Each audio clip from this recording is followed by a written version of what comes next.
सबसे पहले तो भाई शिक्षक दिवस की हार्दिक शुभकामना आप लोगों को। आप लोग मन से पढ़ें और बहुत अच्छा करें, बहुत अच्छा रिजल्ट दें। और ये क्वेश्चन को तो आप लोगों ने देखा होगा, आप लोगों ने बनाया भी होगा।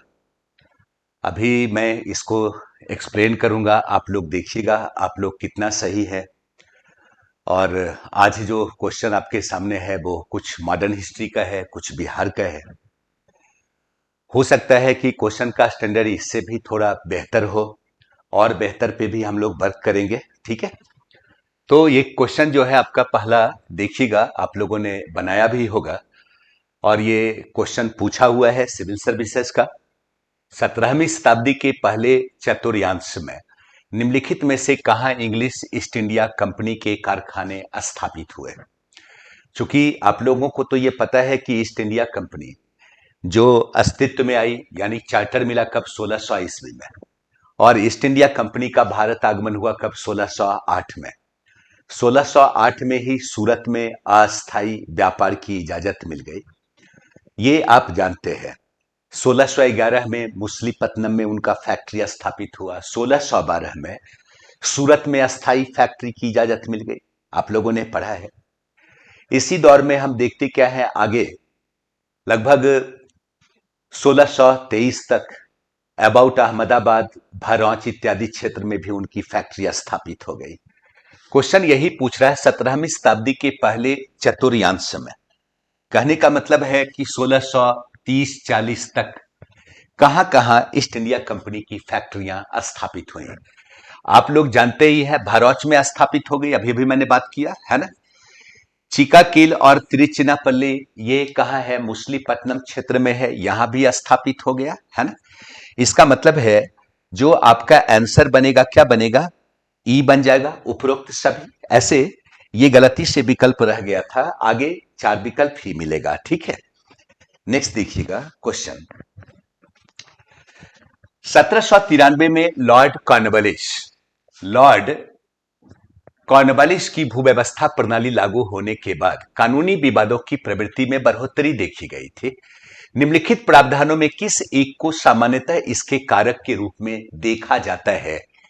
क्वेश्चन को पहले ठीक से समझ लीजिएगा, अच्छा से पढ़ेंगे तो समझ में आएगा कि भू राजस्व व्यवस्था के स्थापित होने के बाद जो कानूनी विवाद उभरकर सामने आया उसका रीजन क्या था।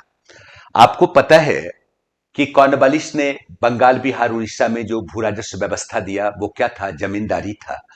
1793 में उसे क्या कर दिया, अस्थाई कर दिया। अस्थाई बंदोबस्त कहते हैं, इस्तमरारी व्यवस्था कहते हैं, आपको ठीक से जानकारी है। लेकिन क्या इसके बाद जो लीगल व्यवधान उभरकर सामने आया, विवाद उभरकर सामने आया, उसके पीछे रीजन क्या था। क्या रैयत की तुलना में जमींदार की स्थिति को अधिक सशक्त बनाना, ये रीजन था। ईस्ट इंडिया कंपनी को जमींदार का अधिपति बनाना, ये कारण था। न्यायिक पद्धति को अधिक कार्यकुशल बनाना, ये कारण था। या आपको सभी कारण, इसमें से कोई कारण सही नहीं है, यही आपका विकल्प है। यह भी आपको पता है कि जमींदार सशक्त हो गए, जमींदार मजबूत हो गए। क्यों? क्योंकि जमींदार मीडिएटर के रूप में थे, बंदोबस्ती जमींदार के साथ हुई थी। जमींदार को यह राइट था कि कोई किसान सही समय पर लगान की अदायगी नहीं करता है, वो उसके जमीन को नीलाम कर सकता था। इसका मतलब जमींदार का राइट है किसान के ऊपर।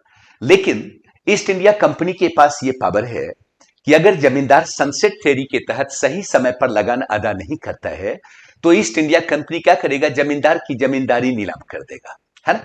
इसका मतलब मेन पावर किसके पास था, ईस्ट इंडिया कंपनी के पास था। ये बातें तो सही है, लेकिन न्यायिक पद्धति अधिक कार्यकुशल हो गई, बिल्कुल उचित नहीं है। दूसरी बात कि यह कारण लीगल प्रॉब्लम का नहीं था। दरअसल कॉर्नवालिस ने क्या किया, न्यायिक शुल्क का उन्मूलन कर दिया, समापन कर दिया। चूंकि जुडिशियरी एडमिनिस्ट्रेशन की शुरुआत हुई, अपील के अदालतों की परंपरा शुरू हुई, वकील वर्ग का क्या हो गया, आगमन हो गया। अब ये न्यायिक व्यवस्था क्या हो गई, जटिल हो गई। न्यायिक व्यवस्था खर्चीली हो गई। वकील अपनी फी का निर्धारण खुद कर सकते थे। यही वजह था तत्कालीन दौर में प्रॉब्लम का। यहां पे कोई ऐसा रीजन लिखा हुआ नहीं है, इसका मतलब आंसर क्या हो जाएगा, डी हो जाएगा। ठीक है, अगला क्वेश्चन आप लोग देखेंगे तो निम्नलिखित में से किस कारण से भारत में 20वीं शताब्दी के आरंभ में, क्वेश्चन है, 20वीं शताब्दी के आरंभ में नील की खेती का ह्रास हुआ, डिक्लाइन हुआ। 20वीं सदी के शुरुआती दौर में ही नील की खेती प्रभावित हो गई। क्या वजह था, क्या रीजन था? आपके सामने विकल्प है, आप लोगों ने पढ़ा होगा। नील उत्पादकों के अत्याचारी आचरण के प्रति काश्तकारों का विरोध था, या नई खोज के कारण विश्व बाजार में इसका अलाभकारी होना, नील की खेती का राष्ट्रीय नेताओं द्वारा विरोध किया जाना, उत्पादकों के ऊपर सरकार का नियंत्रण। आपने अगर पढ़ा होगा तो यह पढ़ा होगा कि नील की आवश्यकता कपड़ों के विरंजन के लिए था, है ना? इसलिए नील का डिमांड था। लेकिन 19वीं सदी के अंत तक आते आते जर्मनी में कृत्रिम नील का आविष्कार हो गया। इसी का इंपैक्ट था, नील कारखाने बंद होने लगे, है ना? वो किसान जो बाध्य थे नील की खेती करने के लिए, उन्हें लगा कि अब वो इससे मुक्त हो सकते हैं। यही वजह था कि चंपारण में किसान आंदोलन क्या हो गया, उग्र हो गया। नील विद्रोह जो आप देखते हैं, जिसका नेतृत्व महात्मा गांधी ने किया, वो उग्र हो गया, चूंकि नील के पैदावार की कोई आवश्यकता नहीं थी। फिर भी नील कह रहे थे एक मुफ्त मतलब मुआवजा दो, अन्यथा नील की खेती करनी पड़ेगी, इसलिए वो विरोध कर रहे थे। इसका मतलब स्पष्ट है कि नई खोज के कारण क्या हुआ, विश्व बाजार में इसका अलाभकारी होना। आंसर क्या हो जाएगा? बी हो जाएगा, है ना? आप लोगों ने ठीक से पढ़ा अगर है तो क्वेश्चन को एक बार दो बार पढ़ेंगे, आपका आंसर इजीली बनेगा। और हर वक्त ये ध्यान रखिएगा कि ऑब्जेक्टिव क्वेश्चन में एक एक विकल्प को कायदे से पढ़ना चाहिए, जल्दीबाजी में कहीं गलती ना हो जाए। और जनरली आपका नहीं होता है रिजल्ट, या एक दो नंबर से मिस करता है, ऐसा तभी होता है जब हम जाने हुए क्वेश्चन को गलत करते हैं, ठीक है? निम्नलिखित में से कौन सा कथन औद्योगिक क्रांति के द्वारा 19वीं शताब्दी के पूर्वार्ध में भारत पर पड़े प्रभाव की सही व्याख्या करता है? अब ये विकल्प है, भारतीय दस्तकारी उद्योग नष्ट हो गए, भारत के वस्त्र उद्योग में मशीनों का बड़ी संख्या में प्रवेश हुआ, देश के अनेक भागों में रेलवे लाइनें बिछाई गई, ब्रिटिश उत्पादन के आयात पर भारी शुल्क लगाया गया था। क्या ये इंपैक्ट है? पूछ रहा है कि औद्योगिक क्रांति के द्वारा 19वीं सदी के पूर्वार्ध में भारत पर क्या प्रभाव पड़ा। इन प्रभावों में से कौन सही व्याख्या करता है? आप याद कीजिए कि भारत में वस्त्र उद्योग में मशीनों की बड़ी संख्या में प्रवेश, यह शुरुआती दौर में नहीं हुआ। 19वीं सदी के प्रारंभिक दौर में यह देखने को नहीं मिलता है, ठीक है? बाद के दौर में हम देखते क्या है कि आधुनिक कल कारखानों का डेवलपमेंट हुआ। भारत में जनरली भारतीय पूंजी निवेशित इंडस्ट्री का डेवलपमेंट फर्स्ट वर्ल्ड वार के बाद ही देखने को मिलता है, सेकेंड वर्ल्ड वार के दौर में देखने को मिलता है, अन्यथा देखने को नहीं मिलता है।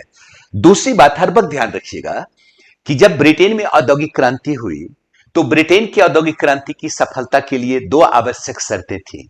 एक, कच्चे माल की अबाध आपूर्ति होती रहे, और दूसरा, ब्रिटिश कारखाना उत्पादित माल का अबाध खपत होता रहे। दोनों ही भूमिका भारत को निभानी थी। कच्चे माल की आपूर्ति भी करना था और ब्रिटिश उत्पादित माल की खरीद भी करनी थी, है ना? यानी शरीर से आवश्यकता से अधिक रक्त भी देना था और हमेशा मुस्कुराते रहना था। यह तो तब हो सकता था जब भारत के घरेलू उद्योग धंधे, हैंडीक्राफ्ट का विनाश हो जाए। सोची समझी रणनीति के तहत ब्रिटिशर्स ने इस कार्य को अंजाम दिया। ग्रामीण हैंडीक्राफ्ट, शहरी हैंडीक्राफ्ट दोनों बर्बाद हो गए। इसका मतलब आपका आंसर क्या हो जाएगा? ए हो जाएगा। दस्तकारी उद्योग नष्ट हो गए थे, है ना? और आपको भी पता है कि भारत में रेलवे का डेवलपमेंट डलहौजी के काल में होता है। 1853 से शुरू हुआ, यह 19वीं सदी के पूर्वार्ध की बात करता है, ठीक है? तो आपका आंसर क्या होगा? ए हो जाएगा। अगला क्वेश्चन देखिएगा।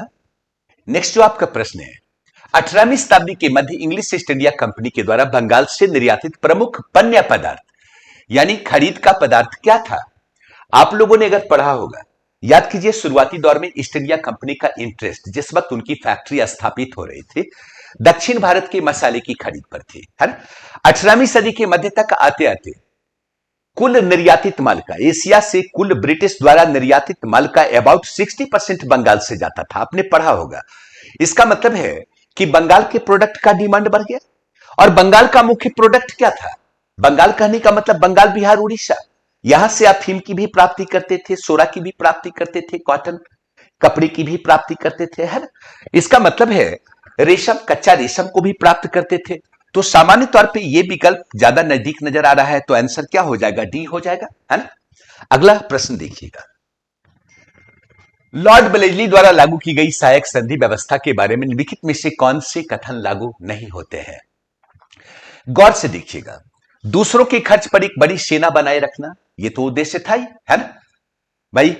हम आपके यहां एक सैन्य टुकड़ी बहाल करेंगे, जिसके साथ सहायक संधि हुई, वो राजा क्या करेगा, उसका खर्च का निर्वहन करेगा, है ना। भारत को नेपोलियन के खतरे से बचाए रखना सही है?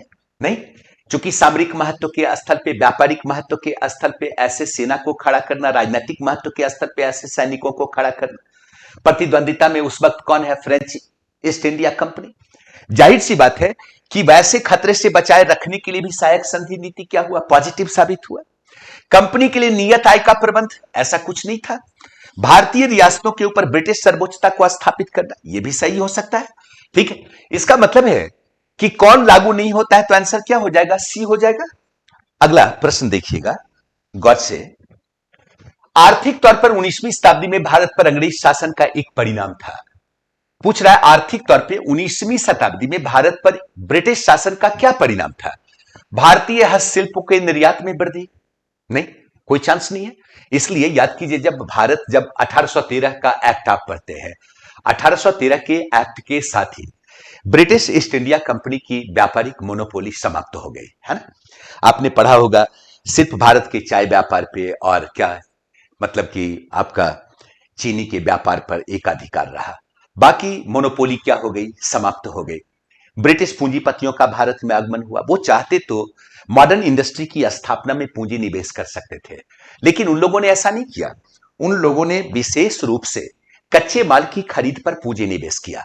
इसका मतलब है भारतीय हस्तशिल्प के निर्यात में वृद्धि हुई नहीं, ठीक है, क्योंकि कच्चे माल की खरीद कर रहे थे, तो ये उचित तो हो ही नहीं सकता है। अगला अगर देखें हम लोग, भारतीयों के स्वामित्व वाले कारखानों की संख्या में बढ़ोतरी नहीं हुई, क्योंकि जो हैंडीक्राफ्ट था, जो बाद में बड़े उद्योग के रूप में स्थापित हो सकता था, जब हैंडीक्राफ्ट ही खत्म हो गया, तो फिर बड़ी इंडस्ट्री स्थापित कैसे होगी, है ना। और बड़े कल कारखाने स्थापित करने में ब्रिटिश का कोई इंटरेस्ट भी नहीं था। इसका मतलब यह भी नहीं होगा, है ना। तीसरी बात, भारतीय कृषि का वाणिज्यीकरण। भारतीय कृषि का वाणिज्यीकरण हो सकता है कैसे, याद कीजिए, तत्कालीन दौर में जब ब्रिटिश पूंजीपतियों का आगमन हुआ, उन्होंने भारतीय किसानों को कमर्शियल क्रॉप्स को खरीदने के लिए बाध्य किया, नहीं, अग्रिम ऋण दिया, विश्व मंडी का मुनाफा बताया, और क्या कहा भाई, मोटे अनाज की खेती के बजाय कमर्शियल क्रॉप्स की उगाही करो, जो उनके लिए प्रॉफिट का चीज था। इसीलिए क्या हुआ, भारत में कृषि का वाणिज्यीकरण हुआ। यह क्या है, सही है। नागरीय जनसंख्या में तीव्र वृद्धि या भारतीय रियासतों के ऊपर ब्रिटिश सर्वोच्चता को स्थापित करना, सबसे उचित इंपैक्ट यही दिखाई दे रहा है। तो आंसर क्या होगा, सी हो जाएगा। अगला क्वेश्चन देखिएगा। चलिए, अब ये सब उतना एक्सप्लेन करने लायक नहीं है, आप लोग जानते भी होंगे। निम्न में से किस पाल राजा ने मुंगेर को अपनी राजधानी बनाई, आप लोगों ने पढ़ा होगा, क्या, देवपाल, है ना। नेक्स्ट क्वेश्चन देखिएगा। शेरशाह द्वारा चलाए गए मुद्राओं में से निम्न में से कौन सुमेलित है। शेरशाह के काल में कौन सा मुद्रा चल रहा था, है ना, कौन सा मुद्रा चल रहा था। तो अगर आप गौर करके देखेंगे तो चांदी का रुपया, तांबे का दाम, है ना, सोने का मुहर भी उस वक्त चल रहा था। इसका मतलब आंसर 1, 2 और 3 सभी हो जाएगा, है ना। अगला क्वेश्चन देखिएगा। जो एक्सप्लेनेशन लाइक होगा उसको मैं एक्सप्लेन करूंगा, बिल्कुल जो इंफॉर्मेटिव है, आप लोग भी जानते होंगे, कई आराम से आप बना सकते हैं। निम्न में से कौन सुमिलित नहीं है। डुमरांव राज बक्सर, सही है। टेकारी राज कहां, गया में हुआ करता था, यह भी सही है। सोनबरसा राज कहां, सहरसा में, यह भी सही है। बनेली राज कहां हुआ करता था, मधेपुरा में नहीं हुआ करता था, आंसर डी हो जाएगा। यह कहां था, ये अगर होता पूर्णिया तो सही होता, है ना। चलिए अगला क्वेश्चन देखिएगा। निम्न में से किस मध्यकालीन विद्वान पटना को कागज, पत्थर, शीशे का संपन्न औद्योगिक क्षेत्र के रूप में वर्णित किया है। वो बताया है कि पटना इन तमाम प्रोडक्ट के लिए बेहतर उत्पादक क्षेत्र हुआ करता था। आप लोगों ने नाम सुना होगा, क्या, आईने अकबरी। राइटर कौन, अबुल फजल। अबुल फजल पटना के इस इंडस्ट्री के बारे में जिक्र करता है, तो आंसर क्या हो जाएगा, बी हो जाएगा। नेक्स्ट क्वेश्चन देखिएगा। लिच्छवी गणराज्य के अंतर्गत कम्मार निम्नलिखित में से कौन थे। कम्मार, कहीं कहीं कमिक शब्द का भी इस्तेमाल हुआ है, कम्मी शब्द का इस्तेमाल महाराष्ट्र में चलता था, है ना। ये जनरली भूमिहीन मजदूर के लिए इस्तेमाल में आता था। नेक्स्ट देखिएगा। स्वतंत्रता आंदोलन काल में किसान आंदोलन के मुखपत्र हुंकार के संपादक कौन थे। आप लोगों ने पढ़ा होगा हुंकार पत्र, ये किसका हुआ करता था, ये आपका स्वामी सहजानंद सरस्वती का था। लेकिन क्वेश्चन पूछ रहा है कि संपादक कौन थे। इसके जो शुरुआती दौर के संपादक थे वो संपादक हुआ करते थे राहुल संस्कृत्यायन। ठीक है, पत्र किसका है? सहजानंद सरस्वती। लेकिन संपादक कौन थे? तो राहुल संस्कृत्यायन थे। अगला क्वेश्चन देखिएगा, बिहार की निम्न में से कौन सी जनजाति द्रविड़ भाषा समूह से संबंधित है? ये जनजाति बक्सर, ये डुमरांव क्षेत्र में भी रहती थी, छोटा नागपुर पठारी क्षेत्र में भी इनकी आबादी थी। ये द्रविड़ भाषा समूह से संबंधित है। कौन? डी ओरांव। अगला प्रश्न देखिएगा, समुद्रगुप्त ने निम्न में से श्रीलंका के किस राजा को बोधगया में एक मठ निर्माण की अनुमति दी? एक मठ निर्माण की अनुमति दी। उसने शासक से परमिशन मांगा था कि बोधगया के बगल में बौद्ध भिक्षुओं के निवास के लिए वो एक मठ का निर्माण करना चाहता है। और ये श्रीलंका का शासक था कौन? मेघवर्मन। ठीक है, नेक्स्ट क्वेश्चन देखिएगा। अगला जो आपका प्रश्न है, बिहार राज्य में राजनीतिक पीड़ित दिवस कब मनाया गया था? आप लोगों को ये याद होगा, 10 अगस्त 1929। ठीक है, नेक्स्ट क्वेश्चन देखेंगे, निम्नलिखित कलाकारों में से किसकी संबद्धता मधुबनी पेंटिंग से है? ये आपका बिहार के आर्ट से क्वेश्चन है, मधुबनी पेंटिंग से संबंधित है। और यहां जो हुलासलाल, फकीर चंद, जयराम दास, ये इनका संबंध क्या? पटना कलम से था, है ना? इनका संबंध भी क्या? पटना कलम से था। लेकिन जाने माने मधुबनी पेंटिंग के कलाकार कौन? राजकुमार लाल, जिन्होंने देश में भी प्रदर्शनी की, विदेश में भी इनके आर्ट का प्रदर्शन हुआ। तो आंसर क्या हो जाएगा? सी हो जाएगा। नेक्स्ट क्वेश्चन देखिएगा, फिरका चित्रण शैली किस कला परंपरा की विशेषता है?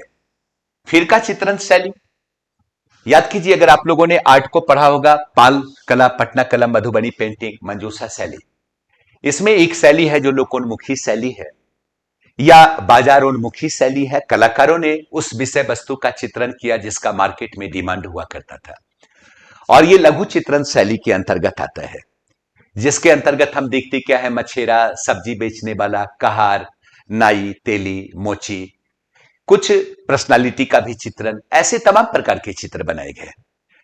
इसी शैली को क्या कहा गया? फिरका शैली कहा गया। और ये विशेषता किसका है? ये पटना कलम शैली की विशेषता है। तो आंसर क्या हो जाएगा? बी हो जाएगा, है ना? नेक्स्ट क्वेश्चन देखिएगा, पुजेरा और डुंडिया किस धर्म का उपसंप्रदाय है? पुजेरा और डुंडिया, इन्हें मंदिरवासी भी कहा जाता है। ये मंदिर में जैन तीर्थंकर की मूर्तियां लगाते हैं, उसकी उपासना करते हैं। और ये संबद्धता किससे है? जैन धर्म की श्वेतांबर संप्रदाय से, है ना? ये क्वेश्चन एक बार बीपीएससी पूछा भी है। अगला प्रश्न फिर देखिएगा, कर्नाट वंश के किस शासक के काल में बख्तियार खिलजी ने नालंदा और विक्रमशिला महाबिहार को ध्वस्त किया? आप लोग नान्यदेव को भी पढ़े हैं, गंगदेव, नरसिंहदेव को पढ़े हैं। एक तो ये आपका फाउंडर ही है नान्यदेव, है ना? जिस वक्त बख्तियार खिलजी ने नालंदा, विक्रमशिला महाबिहार पर आक्रमण किया, उसे ध्वस्त किया, लाइब्रेरी की लूट की, उस वक्त जो कर्नाट वंश का शासक था उसका नाम क्या था? नरसिंहदेव, है ना? अगला प्रश्न फिर देखिएगा, 1874-75 का खैरवार विद्रोह जो जनजातीय सुधारवादी प्रकृति एवं परंपरागत मूल्यों की पुनर्स्थापना से संबंध था, यानी ये संस्कृतिकरण के पक्ष में भी था। कहने का मतलब ये आंदोलन क्या है? ये आंदोलन प्रगतिशील भी है, और ये आंदोलन क्या है? ये आंदोलन प्रतिगामी भी है। अपने पुरातन मूल्य को स्थापित भी करना चाहता था, और ये क्या चाहता था? ये सांस्कृतिक डेवलपमेंट भी चाहता था, संस्कृतिकरण के पक्ष में भी ये वर्क कर रहा था। ये किसके नेतृत्व में? सी, याद कीजिए, कौन? भागीरथ मांझी, है ना? अगला क्वेश्चन फिर देखिएगा, निम्नलिखित जनजातीय आंदोलन किसान संबद्ध प्रारंभिक चरण में सुधारवादी दृष्टिकोण से प्रेरित रहा। अच्छा, निम्नलिखित जनजातीय आंदोलनों में किसका संबंध प्रारंभिक चरण में सुधारवादी दृष्टिकोण से प्रेरित रहा तथा बाद में गांधी के राष्ट्रवादी आंदोलन एवं रचनात्मक ग्रामीण कार्यक्रम का हिस्सा बन गया? आप याद कीजिए, 1914-16 का दौर, जिस वक्त भारत में खिलाफत का मुद्दा मुखर हो रहा था, है ना? और यही आगे आप देखते क्या है, ये असहयोग आंदोलन का पार्ट हो जाता है, तो खिलाफत असहयोग आंदोलन कहते हैं। उस वक्त खासकर बिहार के छोटा नागपुर क्षेत्र में, खासकर कह सकते हैं क्या, धार्मिक प्रवृत्ति के आदिवासी के द्वारा, जिन्हें भगत कहा जाता था, उन्होंने एक प्रकार से सांस्कृतिकरण का प्रयास शुरू कर दिया था, सुधारवादी प्रयास शुरू कर दिया था, और बाद में धीरे धीरे ये गांधीवादी आंदोलन के हिस्सा बन गए। इन्होंने भी शराब की दुकान पे धरने दिए, प्रदर्शन का काम किया। ये आंदोलन कौन था? ताना भगत आंदोलन था। आप जतरा भगत का नाम सुने होंगे, बलराम भगत का नाम सुने होंगे, देवमुनिया भगत का नाम सुने होंगे, जिसने इस आंदोलन को नेतृत्व दिया। तो आंसर क्या हो जाएगा? बी हो जाएगा, है ना। नेक्स्ट क्वेश्चन फिर देखिएगा। गांधी अंबेडकर पूना समझौता के बाद 1932 गांधी जी ने हरिजनों के उत्थान के लिए हरिजन सेवक संघ की स्थापना की थी, जिसकी शाखाएं बिहार में भी खुली। बिहार में इस संस्था से संबंधित महत्वपूर्ण नेता कौन थे? तो याद कीजिएगा कि हरिजन सेवक संघ की जब शाखाएं बिहार में खुली तो इससे रिलेटेड नेता जगजीवन राम भी हुआ करते थे, जगलाल चौधरी भी हुआ करते थे। इसका मतलब जो आंसर होगा वो कौन सा होगा? सी हो जाएगा। एक और दो दोनों हो जाएगा, है ना। नेक्स्ट प्रश्न फिर देखिएगा। सबने बगिया आंदोलन के स्थगन के बाद गांधी जी व्यक्तिगत सत्याग्रह की शुरुआत की घोषणा कांग्रेस के किस अधिवेशन में किया था? महात्मा गांधी के व्यक्तिगत सत्याग्रह की घोषणा 1940 में जो अधिवेशन हुआ वो कहा? बिहार में हुआ। कहा? रामगढ़ अधिवेशन हुआ, है ना। रामगढ़ अधिवेशन की अध्यक्षता मौलाना अबुल कलाम आजाद ने किया था, है ना। तो आंसर क्या हो जाएगा? सी हो जाएगा। नेक्स्ट क्वेश्चन फिर देखिएगा। बिहार सरकार द्वारा गूंगी बहरी लड़कियों के लिए विशेष विद्यालय कोशिश कहां आरंभ की गई है? ये आप लोग पहले भी पढ़े होंगे। कहां? मोतिहारी, है ना। नेक्स्ट क्वेश्चन देखिएगा। बिहार सरकार द्वारा स्थापित मानसिक विकलांग महिलाओं और लड़कियों के लिए विशेष आवास गृह आसरा, अभी नया आशियाना भी सुने होंगे। आसरा की शुरुआत कहां से? पटना से। अगला क्वेश्चन देखिएगा। बौद्ध धर्म की महायान शाखा का ग्रंथ प्रज्ञा पारमिता को किस शैली की चित्रकला के चित्रों का आधार बनाया गया है? प्रज्ञा पारमिता, प्रज्ञा पारमिता का मतलब क्या होता है? दया और करुणा होता है, ठीक है। आपने पढ़ा होगा महायान में। महायान में यह कहा गया कि महात्मा बुद्ध मरने के बाद भी स्वर्ग में है ना। महात्मा बुद्ध पुनः आएंगे, जिन्हें क्या कहा गया? मैत्रेय बुद्ध कहा गया, अनाम बुद्ध कहा गया। क्यों? ये दया और करुणा के सागर है। जब तक समस्त मानव जाति को निर्वाण की प्राप्ति नहीं होगी, बार बार वो आते रहेंगे, है ना। तो प्रज्ञा पारमिता शैली किस चित्रकला के चित्रों की विशेषता है? यद्यपि आप ये याद रखिएगा कि आज के डेट में मधुबनी पेंटिंग का भी सब्जेक्ट मैटर बौद्ध धर्म हो गया है। अब मधुबनी पेंटिंग के अंतर्गत कुछ ऐसे भी चित्रकार हैं जिनकी संबद्धता दलित समाज से है, और उन लोगों ने महात्मा बुद्ध के जीवन गाथाओं पर आधारित चित्रण की परंपरा को शुरू किया है। लेकिन प्रज्ञा पारमिता ये पाल चित्रकला का क्या है? सब्जेक्ट मैटर है। आंसर क्या हो जाएगा? सी हो जाएगा। नेक्स्ट क्वेश्चन देखिएगा। मगध के किस शासक को कली का अंश, परशुराम का अवतार, क्षत्रियों का नाशक, सर्व छत्रांतक और एकराट कहा जाता है? किसकी ये उपाधि है? आप याद कीजिए। मगध के शासक में ये महापद्मनंद एक शासक हुआ, जिसके काल में कहा जाता है कि मगध अखिल भारतीय साम्राज्य के रूप में स्थापित हो गया। सर्वाधिक मगध का विस्तार इसी के काल में हुआ। किसके काल में? महापद्मनंद के काल में। मगध का पहला शासक महापद्मनंद ही था, जिसने कलिंग को विजित किया और कलिंग को जीतने के बाद जिनसेन की मूर्ति को लाकर मगध में स्थापित किया। नहीं, यह जानकारी मिलती है किससे? खारबिल के हाथी गुफा लेख से। यानी कलिंग जीतने वाला पहला शासक अशोक नहीं था, मगध का पहला शासक महापद्मनंद था, जिसने कलिंग को विजित किया था। और इसे ही ये तमाम प्रकार की उपाधियां दी गई थी। कौन? बी, महापद्मनंद। अगला प्रश्न देखिएगा। चंपारण सत्याग्रह के मुख्य स्थानीय नेता जिसने गांधी को चंपारण के लिए आमंत्रित किया था, किस गांव के निवासी थे? आप लोगों ने पढ़ा होगा, पहले भी ये क्वेश्चन पूछा गया। किससे? राजकुमार शुक्ल, जिसने महात्मा गांधी को आमंत्रित किया था चंपारण के लिए। मुरली मरहबा गांव के थे। अगला प्रश्न देखिएगा। निम्नलिखित में से कौन सी रचना फणीश्वर नाथ रेणु की नहीं है? फणीश्वर नाथ रेणु बहुत ही फेमस साहित्यकार, ये थोड़ा गलत लिखा गया। मैला अंचल इन्हीं की रचना है। मारे गए गुलफाम पॉपुलर रचना कितने चौड़ा है, ये भी इन्हीं की रचना है। लेकिन चांद का मुंह टेढ़ा है, ये रचना है किसकी? मुक्तिबोध की। तो आंसर क्या हो जाएगा? बी हो जाएगा। नेक्स्ट क्वेश्चन देखिएगा। उत्तर गुप्त शासकों की राजधानी थी।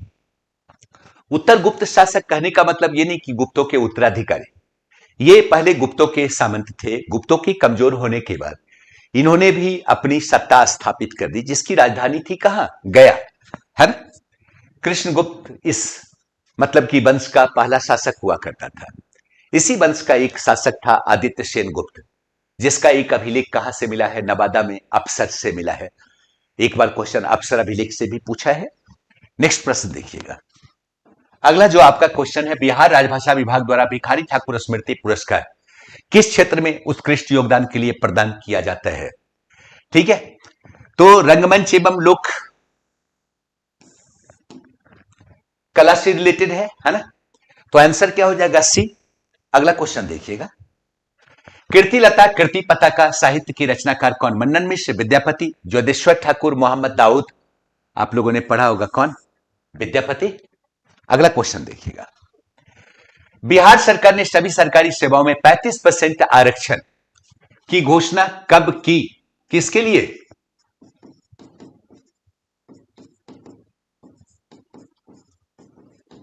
महिलाओं के लिए 35% आरक्षण की घोषणा कब की? 20 जनवरी 2016।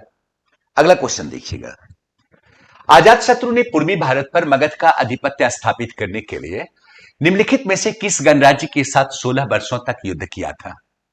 आप लोग पढ़े भी होंगे। अजातशत्रु अपने साम्राज्य का विस्तार करना चाहता था, लिच्छवी गणराज्य को पराजित करना चाहता, और यह जानकारी मिलती है कि उसने अपने मंत्री बत्साकर को महात्मा बुद्ध से मिलने के लिए भेजा था, यह पता करने के लिए कि लिच्छवी गण को कैसे पराजित किया जाए। और बुद्ध ने कहा था कि जब तक वो एकजुट है उन्हें कोई पराजित नहीं कर सकता। तो बत्साकर के जरिए अजातशत्रु ने लिच्छवियों में फूट डलवाई, है ना? और तब लिच्छवी पर आक्रमण किया। और यही पहला संघर्ष था जिसमें अजातशत्रु ने क्या रथ, मूसल और महाशिलाकंटक जैसे प्रक्षेपास्त्र का इस्तेमाल किया। ये सारा क्वेश्चन पूछा हुआ है। इसका मतलब आंसर क्या हो जाएगा? वैशाली का लिच्छवी, है ना? अगला क्वेश्चन देखिएगा। प्रसिद्ध शहनाई वादक बिस्मिल्लाह खां का जन्म कहां हुआ था? याद होगा, डुमरांव, बक्सर। नेक्स्ट प्रश्न देखिएगा। निम्नलिखित में से कौन सी घटना सबसे पहले हुई? आपके सामने कई घटनाएं देखने को मिल रही है। स्वामी दयानंद ने आर्य समाज की स्थापना की। दीनबंधु मित्र ने नील दर्पण का लेखन किया, नहीं, नील विद्रोह से रिलेटेड था। बंकिम चंद्र चट्टोपाध्याय ने आनंद मठ का लेखन किया, सन्यासी विद्रोह से रिलेटेड था। सत्येंद्र नाथ टैगोर आईसीएस की परीक्षा पास करने वाले प्रथम भारतीय थे। इसमें पहली घटना कब की है? अगर आप लोगों ने पढ़ा होगा, सत्येंद्र नाथ टैगोर कब 1864 में सिविल सर्विसेज किया, है ना? याद कीजिए। स्वामी दयानंद सरस्वती ने आर्य समाज की स्थापना बंबई में कब? 1875 में किया, आपको पता ही होगा, ठीक है। आनंद मठ जो पुस्तक सामने आई कब? 1882 में आ गई, है ना? और ये नील दर्पण 1858 59 नहीं 60 में पुस्तक सामने आ चुकी थी। अब आप गौर करके देखिए तो सबसे पहले कौन? दीनबंधु मित्र, नील दर्पण, यही आंसर होगा, है ना? और ये तो आप पढ़ते ही हैं। बंकिम चंद्र चट्टोपाध्याय सन्यासी विद्रोह की जो सन्यासी विद्रोह हुआ वो 18वीं सदी में हुआ। सन्यासी विद्रोह पे आनंद मठ का लेखन जो हुआ, ये पुस्तक सामने आई कब? 19वीं सदी में। और युवा इससे प्रेरणा लेकर विद्रोह कर रहे हैं कब? 20वीं सदी में। आप लोगों ने पढ़ा होगा, है ना? अगला क्वेश्चन देखिएगा। सत्यशोधक समाज ने संगठित किया क्या? बिहार में आदिवासियों का आंदोलन, गुजरात में मंदिर प्रवेश का, महाराष्ट्र में एक जाति विरोधी आंदोलन, पंजाब में एक विकास आंदोलन। नहीं, आप लोगों ने पढ़ा होगा सत्यशोधक समाज के फाउंडर कौन? सत्यशोधक समाज ज्योतिबा फुले, है ना? 1873 पढ़े। और ये क्या था? एक कास्ट मूवमेंट था उनके संस्कृतिकरण के लिए, है ना? ये क्या था? महाराष्ट्र में एक जाति विरोधी आंदोलन। अगला क्वेश्चन देखिएगा। नेक्स्ट जो आपका प्रश्न है, संथाल विद्रोह के शांत हो जाने के बाद औपनिवेशिक शासन द्वारा कौन से उपाय किए गए? चूंकि इस प्रकार का रिवोल्ट नहीं हो, शासक और शासित के बीच जो दूरी है उसे पाटा जाए, नहीं, इसके लिए सरकार ने क्या किया? संथाल परगना नामक एक नए राज्य क्षेत्र का सृजन कर दिया। सही है। किसी संस्था या गैर संथाल को भूमि अंतरण करना गैर कानूनी हो गया। आप जमीन की खरीद बिक्री नहीं कर सकते। इसका मतलब एक और दो दोनों सही है ना? अगला क्वेश्चन देखिएगा। निम्नलिखित तथ्यों पर विचार कीजिए। भारतीय राष्ट्रीय कांग्रेस की प्रथम महिला अध्यक्ष सरोजिनी नायडू थी। क्या प्रथम महिला अध्यक्ष सरोजिनी नायडू थी? नहीं। सरोजिनी नायडू ने कानपुर में कब 1925 में अध्यक्षता की थी, जबकि एनी बेसेंट ने 1917 कहां, कलकत्ता अधिवेशन। तो फर्स्ट महिला एनी बेसेंट होंगी, सरोजिनी नायडू तो होंगी नहीं। राष्ट्रीय कांग्रेस का प्रथम मुस्लिम अध्यक्ष बदरुद्दीन तैयब जी, सही है? नहीं। 1887 मद्रास अधिवेशन बदरुद्दीन तैयब जी की अध्यक्षता में हुआ था। इसका मतलब है कि सही केवल दो है, पहला सही नहीं है। अगला क्वेश्चन देखिएगा, निम्नलिखित में से किन दलों की स्थापना डॉक्टर भीमराव अंबेडकर ने किया था? Peasant and worker party of India, peasant and worker party of India, ये तुलसीदास जाधव की संस्था है जो 1948 में स्थापित हुई। ये अंबेडकर की संस्था नहीं है। All India scheduled caste federation, all India अनुसूचित जाति संघ शेड्यूल्ड कास्ट फेडरेशन 1942 में ये अंबेडकर के द्वारा स्थापित है ना। इंडिपेंडेंट लेबर पार्टी 1936, ये भी स्थापित किया था किसने? अंबेडकर ने। इसका मतलब 2 और 3, आंसर क्या हो जाएगा? बी हो जाएगा। नेक्स्ट क्वेश्चन देखिएगा, स्वतंत्रता संग्राम के समय लिखी गई सखाराम गणेश देवसर की पुस्तक देशेर कथा के संदर्भ में निम्नलिखित कथनों पर विचार कीजिए। इस पुस्तक ने औपनिवेशिक राज्य और उनके कारगुजारियों का विशद विवरण मिलता है इस पुस्तक में। इसका मतलब है पहला सही है ना। इस पुस्तक में स्वदेशी नुक्कड़ नाटकों, लोक गीतों से को प्रेरित किया, यह भी सही है। लेकिन इसमें देश शब्द का प्रयोग बंगाल क्षेत्र के विशेष संदर्भ में, ऐसी बात नहीं है। तो आंसर क्या हो जाएगा? केवल 1 और 2 हो जाएगा। अगला क्वेश्चन देखिएगा, निम्नलिखित में से किस आंदोलन के कारण भारतीय राष्ट्रीय कांग्रेस का विभाजन हुआ, जिसके परिणाम स्वरूप नरम दल गरम दल का उद्भव हुआ? आपको इवेंट याद होगा जब करजन ने भारतीयों को जानकारी दी कि वो बंगाल का विभाजन करना चाहता है। बंगाल विभाजन की जानकारी भारतीयों को 1903 में मिली है ना। बंगाल विभाजन एक्शन में आया कब? 1905 में आया। याद कीजिए, उस वक्त बंगाल विभाजन के मुद्दे पे उदारवादी उग्रवादी दोनों एक मंच पे ही थे। नरम दल हो चाहे गरम दल हो, दोनों एक मंच पे थे। दोनों ने एक साथ संघर्ष करने का निर्णय लिया। यद्यपि विरोधाभास था क्या? नरम दल चाहते थे कि भाई बंगाल विशेष का मुद्दा है, बंगाल में आंदोलन हो। गरम दल कहते थे नहीं, देश का मुद्दा है, देश भर में आंदोलन। नरम दल कहता था बहिष्कार सीमित रूप में करेंगे, गरम दल कहता था नहीं, बहिष्कार विस्तृत रूप में करेंगे, हर चीज का बहिष्कार करेंगे, सरकारी सेवा का भी बहिष्कार करेंगे, विदेशी वस्तु का बहिष्कार करेंगे। नहीं, या ये तमाम मुद्दे पे अंतर विरोध बना हुआ था। कालक्रम में क्या हुआ? अध्यक्षता के मुद्दे पे अंतर विरोध बना और इसकी परिणति 1907 में सूरत फूट में हुई। उदारवादी उग्रवादी क्या हो गए? आपस में बट गए। कांग्रेस का प्रथम फूट कब? सूरत अधिवेशन 1907। तो इवेंट कौन सा था? स्वदेशी आंदोलन, है ना। अगला क्वेश्चन देखिएगा, भारतीय इतिहास के संदर्भ में द्वैत शासन डायरकी सिद्धांत किसे निर्दिष्ट करता है? जब डायरकी की बात करते हैं आप 1919 की बात करते हैं। केंद्रीय विधानमंडल का 2 सदनों में विभाजन नहीं, 2 सरकार अर्थात केंद्रीय राज्य सरकारों का शुरू किया जाना, 2 शासक समुच्चय, एक लंदन दूसरा दिल्ली में रहेगा नहीं, प्रांतों में प्रायोजित विषयों का 2 प्रवर्गों में विभाजन। आंसर क्या हो जाएगा? डी हो जाएगा। अगला क्वेश्चन देखिएगा, मॉन्टेग्यू चेम्सफोर्ड प्रस्ताव किससे संबंधित है? ये तो आप आराम से बना सकते हैं, ये बताने की कोई जरूरत नहीं है। क्या भाई इसका संबंध किससे है? संवैधानिक सुधार से है ना।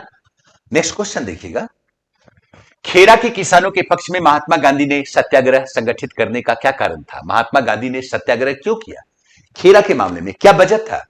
आपने पढ़ा होगा 1915 महात्मा गांधी अफ्रीका से भारत आए और शुरुआती दौर में उनकी कोई कांग्रेस से संबद्धता नहीं थी। उन्होंने भारत का दौरा किया और 3 क्षेत्रीय आंदोलन को नेतृत्व दिया, जिसमें एक चंपारण है, दूसरा अहमदाबाद, तीसरा कौन? खेड़ा। चंपारण में मुद्दा क्या था? नील का मुद्दा था, आप जानते ही थे। दूसरा क्या? अहमदाबाद मिल मालिकों ने क्या किया? बोनस को बंद करने की कोशिश की, मजदूरों के लिए आंदोलन हुआ। खेड़ा में अकाल पड़ गया, प्रोडक्शन प्रभावित हो गया, कपास का उत्पादन नहीं हुआ, फिर भी सरकार लगान की उगाही कर रही थी, इसलिए आंदोलन हुआ। तो आंसर क्या हो जाएगा? 1, यानी केवल 1 आंसर होगा। नेक्स्ट देखिएगा, अगला जो प्रश्न है, इनमें से कौन सेक्रेटरी के रूप में हिंदू फीमेल स्कूल से संबद्ध थे? यानी बेथुन स्कूल से संबंध थे नहीं, ये कौन पहले सेक्रेटरी उसके थे? याद रखिएगा, ईश्वर चंद्र विद्यासागर थे, है ना। अगला प्रश्न देखिएगा, बंगाल के तेबागा किसान आंदोलन की क्या मांग थी? तेबागा किसान आंदोलन की क्या मांग थी?